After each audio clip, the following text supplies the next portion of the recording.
Hi, I'm Dave Wurzel, and you're watching PHTV for What to Know. And today on What to Know, we're going to take a look at how we can help keep our house a little bit warmer in the winter and maybe run more efficiently in the winter. Winterizing all the way around the house. I mean, it makes sense to take a quick walk as we start to run into heating season. If there's cold air entering, it's probably going to make your furnace work harder. It's also going to make you feel more uncomfortable. So if you take a few extra steps now, it'll pay off in the long run in terms of the comfortability of the house, and it'll save you some money in the furnace bills when you get them. I like every part. It's going to help my furnace run better, keep the house warmer, and save money. So we are talking with Dan Harris at the Ace Hardware in Palos Heights. Dan, you and your wife have had this place for 28 years. 28 years. Congratulations. You guys do a great job. I definitely want to encourage people, you have any questions, you need any help, you will get it when you walk in the door, and they will help address your concerns or needs. So thank you very much. We want to be the helpful place for Palos Heights, and that's hopefully we're the go-to, the first place you think of. Absolutely. So we're going to talk about inside the house or around the house types of things to help that house be a little warmer, work a little better, maybe save some money in the process. So we've got a whole sample of products here. Can you start at the top, the window insulator kit? What is that? How do you use that? So that is really designed around the idea, if you've got windows that are a little drafty or leaky, which over years some of the seals will break down and you'll get some air inflow through especially on a windy day, you'll feel that air move passing through. The smallest crack can let a lot of air in. So the idea behind these window kits is that they seal those air inflows off. And basically, it's taking a piece of tape, of clear tape. The tape is removable, but it bonds really well to the trim around the windows. You run that around the entire perimeter of the window. You put the plastic sheeting over the window itself, and then you use a hairdryer to draw that tight. So it really, when you finish, you shouldn't be able to see that plastic on the windows. Yeah. It's not all wrinkly or anything else. It's just basically, and I think in many cases what you'll see on a windy day is you'll see that moving because there's air coming through. Yeah, I've tried it. I've had that, and it was actually a little bit. I'm like, oh, it's not a big deal. It's just a little draft. But then when you put it up and you see the wind hitting it before you tighten it with a hairdryer, I was like, oh my gosh. You realize the heat loss you're getting and the cool air you're bringing in. So that's the window insulator kit. And they come in different sizes, whether it's for a patio door, whether it's for two small windows. The sheet, it's basically a sheet of plastic, but they give you enough, if you buy the one for the patio door, they give you enough to cover an entire patio door. So it's pretty good product to use. Another version of that. How about this? What is the gap filler, the gaps and crack filler? What is that? So that's a foam. It's a expanding foam in a can, and basically that's for spots where you might have some bigger size gaps that you want to cut off some of the airflow. The idea behind that is you would put the nozzle on the top of that there. There's two different sizes of it. This is for gaps up to 3 inches, and this is for gaps up to 1 inch.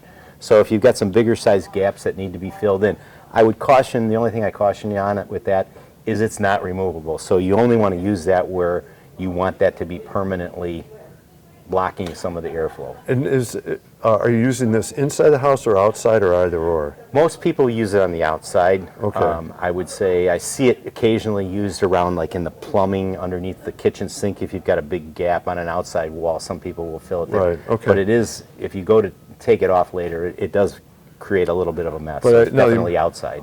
When you mention it like that, I think about like where the faucet is, our hose caddy and all that. I mean, there is a small little crack around that. That's the perfect application for that. Okay. I just say it doesn't come off. And I caution you too. You follow all the instructions because that stuff, if it gets on your hands, there's gloves. There's small little gloves on there, but if it gets on your hands, it's very, very difficult to get off your hands. All right. Good heads up there. Follow directions, use it carefully. How about another window seal product here? Not the plastic, but... These are basically some of your more traditional types of window insulators. And basically, it's a foam. They come in various different thicknesses and widths, but it's an adhesive backed foam that you pull the Okay. the strip off, and then you could put it in. If you've got some really minor gaps, typically, and I think they showed even on the packaging, it's mostly used on around windows where maybe where the window meets the sill at the bottom where you close the window down. It doesn't sit even or... Right. Yeah. It'll give you, or sometimes you might have a door that might be a little bit off or whatever. You Yeah. can use the thinner pieces there. It'll give you a good seal and stop that airflow again. Airflow, inflow, or heat going out the other direction are the two things you're really trying to stop there. Faucet protector, and I have a couple of these, so I'm going to be upfront about that. Talk about what that is and why I might want to use that. So, this springtime, we get a ton of calls from people saying they went to turn their faucet on and they got water coming in their house. The idea with these is you're trying to stop that outside spigot outside the wall there from actually freezing up. Now, most of the homes built in the last 25, 30 years have what they call a frost-free valve, which means the valve shuts off on the inside of the house. The water shuts off on the inside of the house. It's got a long stem on it. However, the mistake a lot of people make is they'll leave the garden hose connected to it. Well, the water has to be able to escape off there. So if you keep a hose on there, if you haven't disconnected your hose, that water is trapped in there. That's what will cause that pipe to break when it gets extremely cold out. So once you take the hose off, this is just one of those little bit of extra steps that you want to do. This would actually go on the spigot. It hooks up to the spigot, and then you can draw it tight up against the wall. Okay, And so if my arm is a wall, it's going to be like that? It's drawing it tight, and then it gives it a little bit of extra boost of insulation to keep those, on those super windy, cold days. It's going to keep that airflow from getting to that. It's going to keep that pipe from any potential of freezing on there. You're really ideally trying to stop it from freezing. Okay. And I say it's a good insurance policy to ensure that you're going to not get a broken pipe. I mean, obviously, a broken pipe is a costly expense. So if you take a little bit of time today, you'll save yourself a lot of expense. Absolutely. It sounded like a great little investment to avoid the big expense later. Exactly.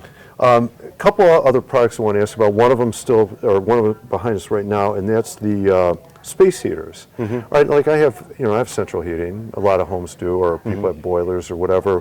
Why would I want to get a space heater in addition to that?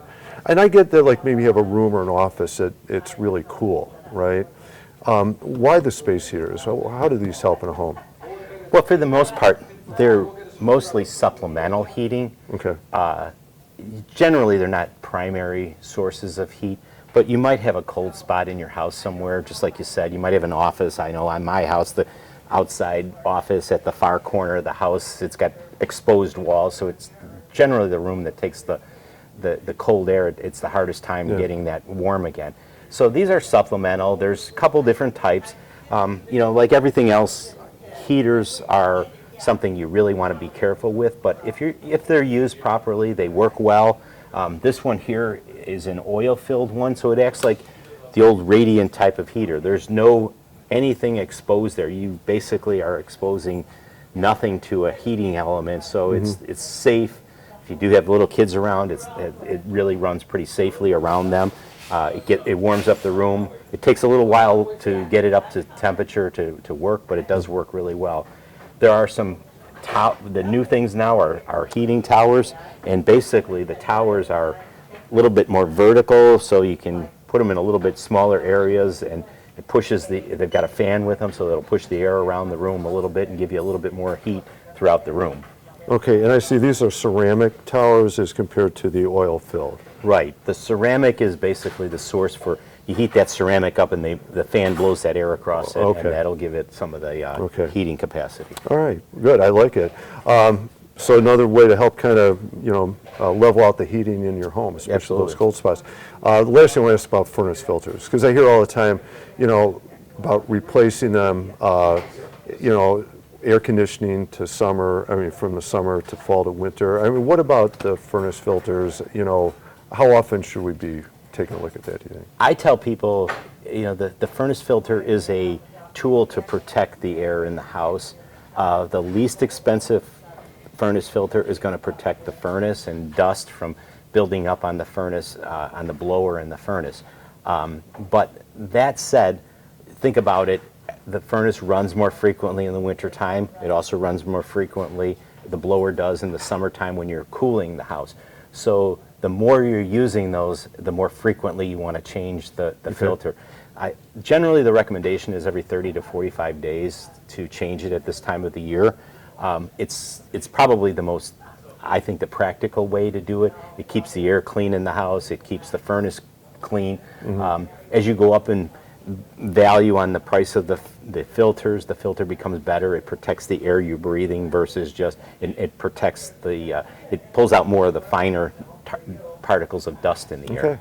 So there's a couple different tiers or levels of furnace filters. The pleated, some people like them, some people don't. There's the basic furnace filter, which has been around for years, the old fiberglass one, and we carry all of them, 3M to just the basic filters, and they really are it will help your house stay cleaner, reduce a lot of the breathing issues, especially my kids have allergies. I use the better filters because it helps reduce some of the allergens in the air as well. So okay, a lot of good reasons. Stay on the schedule, 30 to 45 days, and it works multiple directions. Keep your furnace cleaner, keep the air in your house cleaner, and then any health issues, it'll help with that as well. And I tell people a quick tip, because I find myself, even my own house, is I don't remember when I put it in. All of a sudden, was it 30 days? Was it 45? Was it 60 days?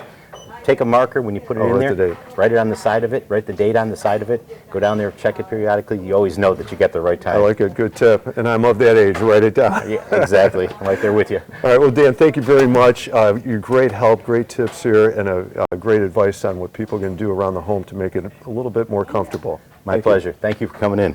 I'm Dave Worsley. You've been watching PHTV4. We've been talking with Dan Harris at Ace Hardware in Palos Heights about winterizing your home. Thank you for watching.